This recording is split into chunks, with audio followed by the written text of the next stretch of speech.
West Bengal மேற்கு வங்கம் பற்றி எரிகிறது. இது பற்றி எரியுதா? இதை கொஞ்சம் மிகைப்படுத்தி சொல்ற மாதிரி இல்லையா, எக்ஸாஜரேஷன் மாதிரி இல்லையா என்று கேட்பவர்களுக்கு 1990களில் காஷ்மீர்ல என்ன நடந்தது என்று பார்த்தோம். அங்க இருக்கக்கூடிய காஷ்மீர் வேலியிலேருந்து ஒட்டுமொத்தமாக காஷ்மீரி இந்துக்கள் தங்களுடைய வீடுகளிலிருந்து விரட்டி அடிக்கப்பட்டார்கள், பெண்கள் கற்பழிக்கப்பட்டார்கள், இந்துக்கள் கொல்லப்பட்டார்கள்.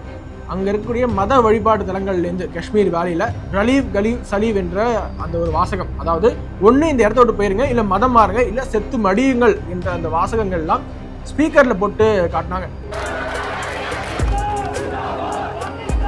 அதையடுத்து அங்க இருக்கக்கூடிய ஒட்டுமொத்தமாக இந்து ஜீனோசைட், இந்து இனப்படுகொலை நடந்தது. இது 1990கள் நடந்தது.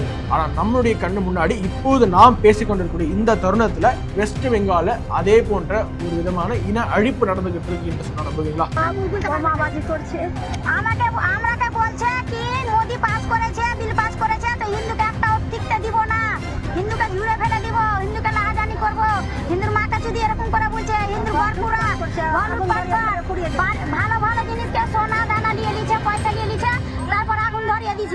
வெஸ்ட் பெங்கால்ல வீட்டுக்குள்ள இருக்கிற இந்துக்கள் அவர்கள் தரவென வீட்டுக்கு வெளியில இழுத்து கொண்டு வரப்பட்டு அடித்து கொல்லப்படுகிறார்கள்.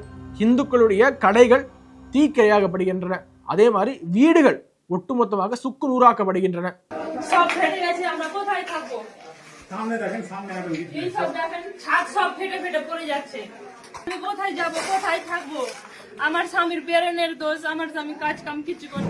மேற்கு வங்கத்தினுடைய முர்ஷிதாபாத் என்ற மாவட்டத்தில் இருக்கக்கூடிய இந்துக்கள் அங்கிருந்து பக்கத்துல மால்டா என்று இன்னொரு மாவட்டம் இருக்கு வெஸ்ட் பெங்கால்லே, அங்க போயிட்டு இருக்காங்க, வீடுகள்லாம் காலி பண்ணிக்கிட்டு.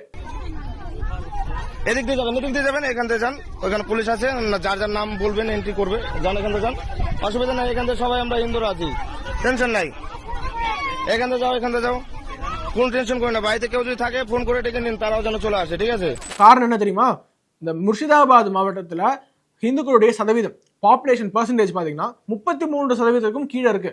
ஆக அங்க இருக்கக்கூடிய வன்முறையாளர்கள் எப்படியாவது மீதம் இருக்கக்கூடிய இந்துக்களையும் அங்கிருந்து விரட்டி அடிக்க வேண்டும் என்ற ஒரு நோக்கத்தோடு அவர்களுடைய வீடுகளை தரமட்டமாக்கிட்டு இருக்காங்க.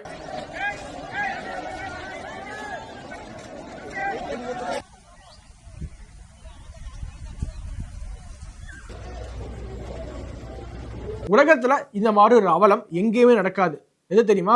சொந்த நாட்டிலேயே சொந்த நாட்டு மக்கள் அகதிகளாக வாழ்வது. என்ன அவங்க தவறு செய்தார்கள்? ஒன்றுமே கிடையாது. இந்த நாட்டுல இந்துக்களாக இருக்காங்க என்ற ஒரே காரணத்துக்காக அவர்களுடைய வீடுகள் அடித்து நொறுக்கப்பட்டு சூறையாடப்பட்டு அவர்கள் விரட்டி அடிக்கப்பட்டு இருக்காங்க.